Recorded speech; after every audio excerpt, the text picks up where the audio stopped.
Alors maintenant, je vais donner la parole. S'il vous plaît, je vais donner la parole à Stéphane Guiguet et à Muriel Collet pour la présentation de la stratégie régionale de formation et d'orientation. Merci. Merci Madame la Présidente. Effectivement, le contrat de plan régional de développement de la formation et de l'orientation, au-delà du cadre partenarial très large, je tiens à saluer plus particulièrement les élus qui se sont impliqués, à savoir Sylvie Laroche, Océane Charry-Godard au titre de la formation professionnelle, Muriel Collet au titre de l'orientation, Loïc Niepceron au titre de l'éducation et Franck Charlier au titre de l'apprentissage.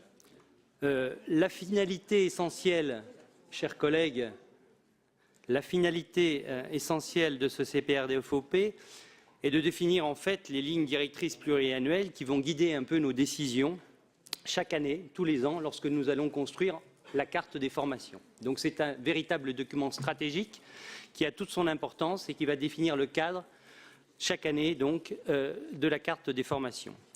Je souhaite insister dans mon propos introductif sur le dialogue social quadripartite, puisque nous étions tous autour de la table, à savoir l'État, la région et les partenaires sociaux.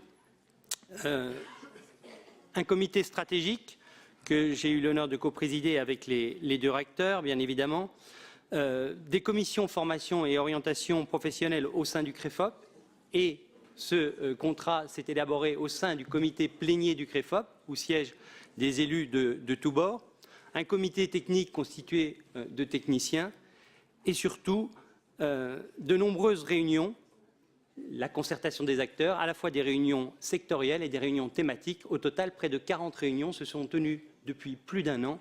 C'est vous dire combien la concertation a été large. Donc là, voilà un petit peu les aspects de méthodologie. Vous dire aussi combien chacun des acteurs s'est retrouvé et a souligné lors du rendu au comité plénier du CREFOP combien il se retrouvait dans ce document. C'est vraiment quelque chose d'important à souligner. On avait insisté lors des premiers COPIL, il y a déjà plus d'un an, sur la nécessité d'avoir un contrat véritablement opérationnel et cohérent avec l'ensemble des dispositifs d'orientation et de formation professionnelle, qui relèvent à la fois de la formation initiale, je pense à la voie scolaire et à l'apprentissage, ou à la formation continue pour les demandeurs d'emploi ou les salariés.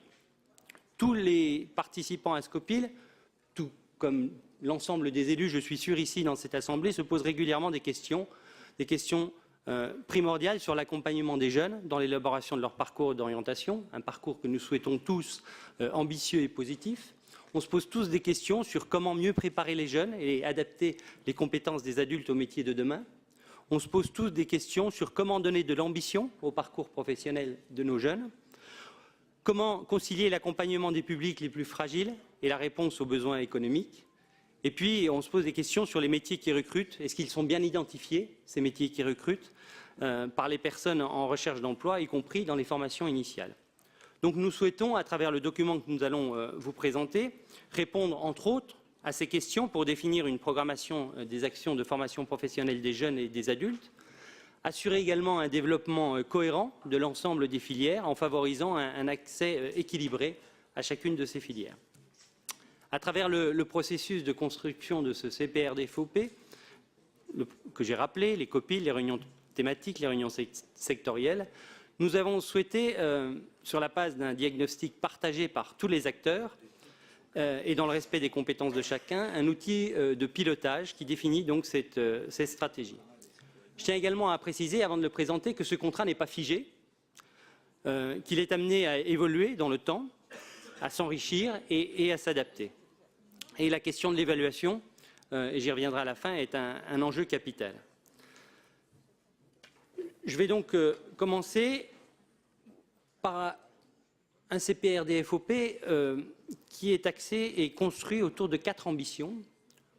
3 ambitions plutôt opérationnelles, les 3 premières, je vous invite à suivre les slides, qui ont pour objet de conjuguer la demande économique, les besoins individuels et l'hétérogénéité des territoires. Et puis un 4e qui doit nous permettre, qui est moins opérationnel, mais qui doit nous permettre de prendre la hauteur avec l'évolution structurelle du monde du travail, du marché de l'emploi et des attentes, des aspirations de chacun. Une quatrième ambition assez spécifique à notre région Bourgogne-Franche-Comté, pour avoir simplement parcouru, parce que vous avez vu que c'était quand même des documents assez épais, les CPRDFOP des autres régions, c'est une spécificité que cette ambition 4. Je vais essayer, je vais vous demander de suivre sur les slides les ambitions, je vais essayer de vous les résumer et les synthétiser en quelques mots à chaque fois. La première ambition, et vous avez les objectifs sur la droite, c'est de relever le défi des transformations économiques. Le CPRDFOP était élaboré dans un contexte marqué par une reprise de l'activité économique et des embauches qui vont croissant depuis quelques mois. Des éléments dont nous vivons les prémices depuis quelques temps façonnent petit à petit le monde du travail de demain. La révolution numérique, la transition écologique et énergétique qui ont des incidences sur l'ensemble des secteurs économiques. Certains métiers sont davantage concernés que d'autres. Je pense notamment aux métiers industriels, métiers agricoles, aux métiers du bâtiment. Les métiers évoluent dans leur contenu. Certains apparaissent, d'autres disparaissent. Un petit focus sur les métiers du tourisme, cher Patrick Ayache, qui nécessitent d'être soutenus dans leur développement et ça apparaît dans cette ambition 1. Il s'agit, par la qualité du partenariat développé avec les représentants socio-économiques du territoire et les travaux des observatoires, les observatoires de branche et les observatoires régionaux, d'identifier, d'anticiper ces évolutions et les porter à connaissance du public, à travers la dynamique du SPRO, que présentera dans quelques instants ma collègue Muriel Collet, et de proposer les évolutions nécessaires en matière d'offres de formation. Voilà un petit peu quels sont les grands axes de cette ambition 1. Pour notre ambition 2, proposer une formation et une orientation tout au long de la vie qui sécurise les parcours professionnels. Vous voyez également les objectifs apparaître sur la droite du slide. Les individus sont les premiers confrontés à cette évolution du monde du travail qui engendre une évolution rapide des métiers et implique des transitions professionnelles régulières. Il s'agit, au travers de nos politiques de formation et la structuration d'une offre de services en matière d'orientation, de fournir les clés aux jeunes et aux actifs pour intégrer le marché du travail dans les meilleures conditions possibles, leur permettre de faire face aux aléas et assurer la continuité professionnelle. Favoriser l'accès à un diplôme ou à une certification pro, qui reste quand même le meilleur rempart contre le chômage aujourd'hui, faciliter le développement des compétences et l'élévation des qualifications pour favoriser le maintien dans l'emploi et accompagner les transitions professionnelles, en mettant tout en œuvre pour permettre la réussite de chacun. Tout ça participe des principaux objectifs poursuivis sur le sujet par les différents signataires que vous voyez apparaître dans cette ambition 2. Sur l'ambition 3, garantir une offre de formation territorialement équilibrée, une région constituée de territoires très hétérogènes, en matière d'activité économique bien évidemment, mais aussi d'infrastructures ou encore en termes de dynamique démographique, au sein desquelles l'égalité d'accès à l'information et à la formation doit être assurée. Je parle bien d'égalité d'accès à l'information et à la formation. Pour cela, dans cette ambition 3, il s'agit de décliner une offre de formation structurée autour de pôles de compétences qui favorisent la visibilité de l'offre et l'élévation du niveau de qualification. Je pense notamment au campus des métiers ou encore au pôle d'excellence. Il s'agit de décliner une offre de formation de proximité qui assure à chacun la possibilité de se former sur un premier niveau de qualification, sur des formations suffisamment généralistes en même temps pour favoriser une véritable insertion professionnelle durable. Une offre de formation dont l'offre de services en matière de mobilité et d'hébergement soit un outil d'égalité sociale au service de l'ambition et de l'orientation de chacun. Et enfin, une offre de formation qui s'appuie sur les opportunités offertes par le numérique pour diversifier les modalités pédagogiques et désenclaver certains territoires ruraux.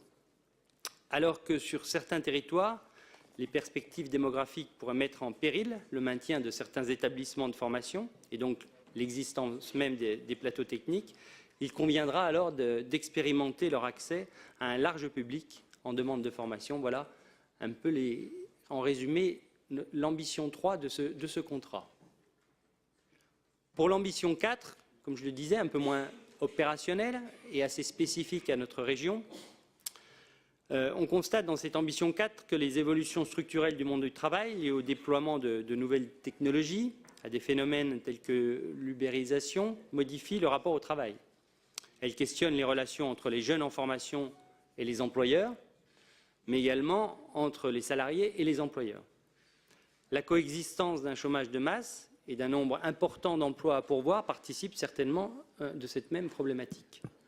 Pour ce faire, il est proposé de faire de cette thématique le fil rouge, en quelque sorte, de ce CPRDFOP, à travers l'organisation d'un cycle de conférences qui réunissent autour d'experts l'ensemble des acteurs concernés par cette question. La région, bien évidemment, les autorités académiques, les branches professionnelles, les partenaires sociaux, mais également les représentants des CFA et des maîtres d'apprentissage et les membres du service public de l'orientation. Des expérimentations seront donc conduites à l'issue de ces temps d'échange et de travail afin d'accompagner au mieux les transformations sociétales.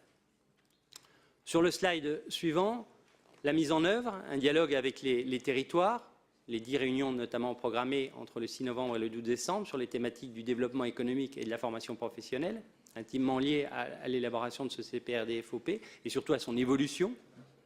Et je pense notamment à la lettre de cadrage pour rentrer plus précisément dans la constitution de la carte des formations, et puis la contractualisation avec les branches professionnelles. La gouvernance et l'évaluation, 3 principes directeurs, une gouvernance donc quadripartite, région, État, partenaires sociaux, avec un comité stratégique, un suivi et une mise en œuvre au sein du CREFOP, avec une commission spécifique dédiée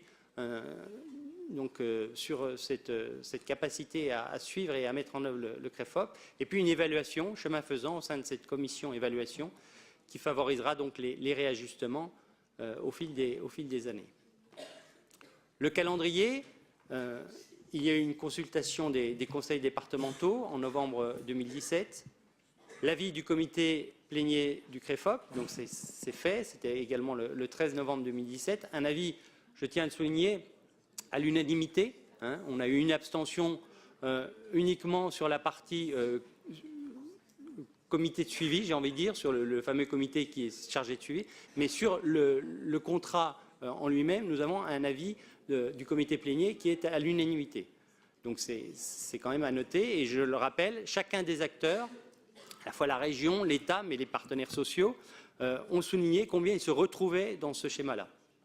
L'avis du CAEN de Dijon, avec un avis également positif, le 7 décembre 2017, avec quelques abstentions, que je considère un peu comme des abstentions plutôt de principe, puisque les mêmes syndicats qui avaient voté pour en comité du CREFOP se sont abstenus le jour du CAEN, ce qui est quand même assez curieux au sein de la même organisation syndicale.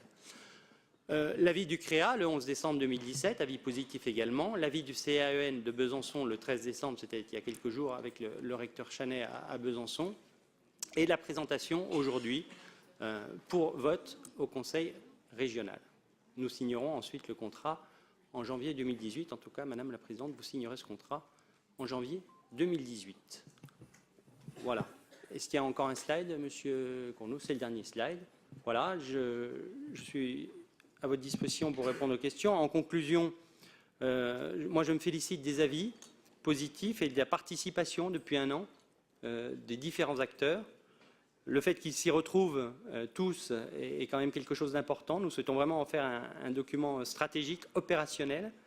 Et puis la région qui, tous les ans, construit cette carte des formations, en lien évidemment avec tous ces acteurs, se donne les moyens. Et nous l'avons vu hier, lors du vote je pense, au budget lycée, au budget apprentissage, des budgets ambitieux dans les deux cas, où nous nous donnons les moyens et nous investissons, Madame la Présidente, de façon massive dans les lycées. Je pense à notre patrimoine régional, je pense également aux équipements et aux plateaux techniques de qualité pour favoriser à la fois la mixité des publics qui est prônée dans ce contrat, mais aussi la mixité des parcours. Je crois que la région est vraiment mobilisée pour que ce contrat puisse devenir un vrai document stratégique.